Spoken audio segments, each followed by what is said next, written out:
What's going on, guys, and welcome to another Doctor Who classic review. Today I'm going to be reviewing the third Doctor Jon Pertwee story, Colony in Space. This is an episode from season 8, which is Jon Pertwee's second season as the third Doctor, and it is of course also the Master season, so spoiler alert, the Master is in every episode of season 8, and of course this is one of them. So yeah, I was interested to watch this one. It's a 6-part story, like a lot of Jon Pertwee's ones, to be fair. He has quite a lot of 6-parters, and I hadn't seen it prior to watching this today for this review. So anyway, this is Colony in Space by Malcolm Hulke. The Time Lords discover that the Master has stolen secret information about a device called the Doomsday Weapon and realise they need the exiled Doctor's help. They send the TARDIS, along with the Doctor and his assistant Jo Grant, to the bleak planet Euxarius in the middle of the 25th century, where all is not well. What is attacking the colonists, and can the Doctor stop his old enemy from finding the dangerous weapon before it is too late?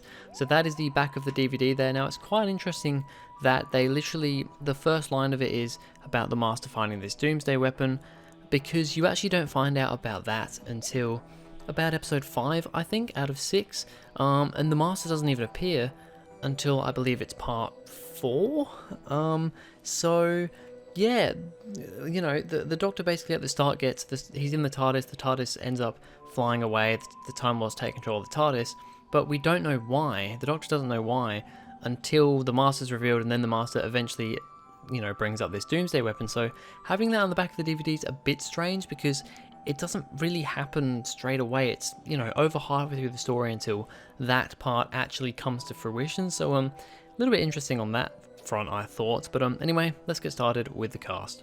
So Jon Pertwee as the third Doctor, yeah, he's pretty good in this one, I would say. I don't think there's anything absolutely outstanding here from him, but I mean, he's perfectly fine in what he does, and yeah, there's really not a whole lot to say. Katie Manning as Jo Grant, also very good here once again. Not really a whole lot to say though. I don't think there's massive standout moments for any of the characters really. You've also got Roger Delgado as the Master, who is also good in this story. I mean, it's a little bit annoying having the Master in every single story. I mean, I'm not watching these back to back, but if I was watching these, you know, episodes back to back, in the order that they were, you know, released in, I'd probably be a bit like, the Master just keeps on coming back. So in that respect, it's a little bit annoying, but yeah, performance-wise, everybody does a great job. Alright, so let's get on to the good and the bad, starting with the good. The Time Lords take control of the Doctor's TARDIS. So the Doctor's trying to fix the TARDIS, as he is trying to do after his exile on Earth, tries fixing the dematerializer circuit. What goes into the TARDIS with Jo, well, he actually goes in there to show Jo around, because this is the first time she actually sees the TARDIS inside, I believe. And then all of a sudden it takes off and they go somewhere and he doesn't know what's going on. So yeah, it turns out the Time Lords are actually taking control of the TARDIS to get him to this planet, so that he can stop the Master's plan. So yeah, I thought that was cool, especially seeing, you know, the TARDIS being used again, since it wasn't really used at all in season 7 or any of season 8, because he's exiled on Earth, it doesn't work anymore. So really cool to see it back here.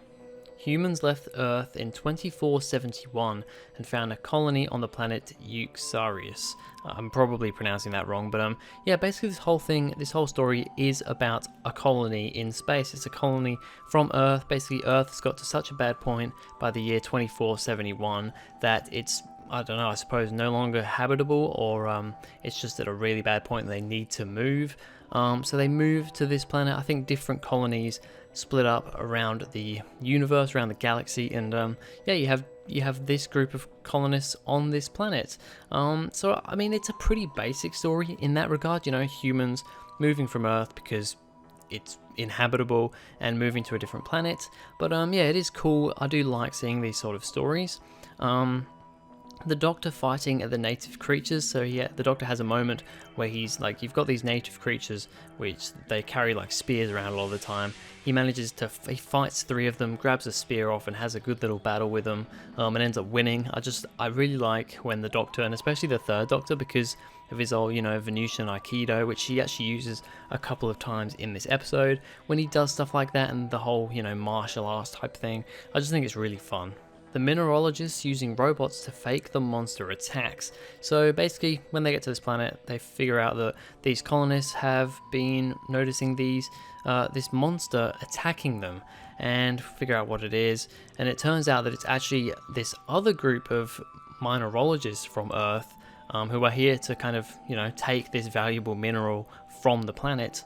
And they're actually trying to scare off the colonists by using these robots, and then they kind of use like some projection to make them look like a monster and scare them away. But it ends up getting found out by the Doctor as one of the mineralogists tries to attack the Doctor with this robot. But he sees through the plan, gets away, and basically reveals to all the colonists what is going on. So and that sets up most of this story. So yeah, I thought that was cool. I would have liked to have seen the robots used a little bit more, but yeah, it was a cool little thing. The Master impersonating the Adjudicator. So this is when the Master finally comes in, basically after the Doctor's figured out that it's the mineralogists that are using their robots to try and scare the colonists off the planet. They kind of have this big debate, and they need to settle it once and for all with an Adjudicator. The Adjudicator comes to the planet. It turns out it's the Master, and that's how he comes into the story. But we don't really know what his plan is at this point. That comes pretty much like an episode and a bit further down the track. Where we're up to now, the Master trying to get the Doomsday weapon. So this is where he talks about the Doomsday weapon. Turns out it's in the kind of city of these native creatures. So the Master and the Doctor end up going down there to, well, the Master goes down with kind of the Doctor as a hostage, while having Joe hostage in his TARDIS, to go and use this weapon. But in the end, the Doctor saves the day, and that doesn't happen. But yeah, that was a cool little moment there. The creatures telling the Doctor to destroy the Doomsday weapon, and them with it. So basically, these creatures, they don't like this weapon, they just want it to be destroyed, and the kind of leader of them ends up saying, you know what, take the weapon out, destroy it so that the Master can't use it, or no one else can use it for evil in the future, and it's going to take us with it. But you know what, they've kind of been, there's like 3 different versions of these creatures, and I think the story was that the radiation from the Doomsday weapon has, messed with them, and they just don't really want to live anymore. So they're like, destroy the weapon, we'll go with it, and it'll all be good. So I like that. I like how this alien race, these natives, end up being, they end up being good in the end, and I quite like that. Finally, for the good, Ash sacrificed himself to save the rest of the colonists. Basically, eventually the colonists got told to leave the planet, but they knew that their ship wasn't going to make it into space. Really, it just wasn't fit for that. It was going to be destroyed. Ended up doing it anyway, and it turned out that Ash, well, because we saw in the episode that the rocket went up and it blew up like straight away. We thought all the colonists were on there, but it turned out Ash was the only one on there. How he managed to do this without, any of the mineralogists, suspecting it, I don't really know. But yeah, he ended up sacrificing himself for the ship to blow up, and yeah, basically save the day for the rest of the colonists. So I thought that was a fairly bittersweet way to end his part of the story. So on to the bad. There are a couple of things to talk about. First of all, 6 parts is a bit of a drag. This is the case for, to be honest, a lot of Jon Pertwee stories, especially his 6-parters.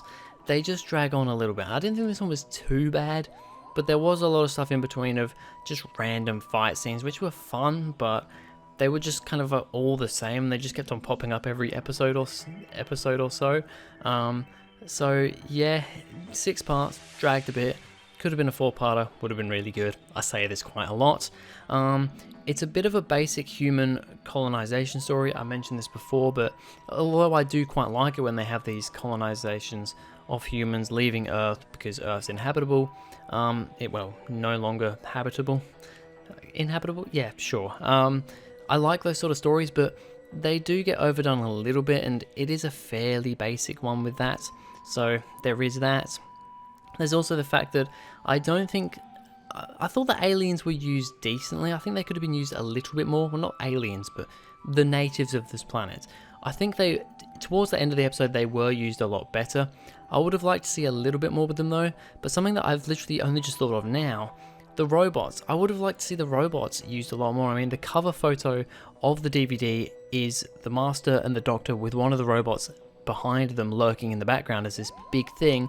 We really don't get to see a whole lot with those robots. It's really just that one kind of thing with them pretending to be the monsters. Other than that, the robots really don't do anything, so I would have liked to see those a little bit more in the episode.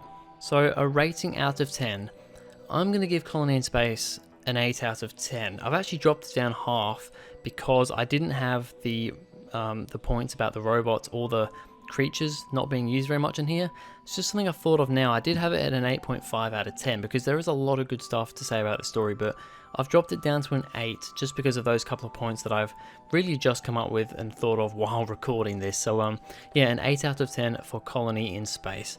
But anyway, that's going to be it for this video, guys. Thank you very much for watching. If you enjoyed, please go ahead, like and subscribe, and I'll see you guys in the next video.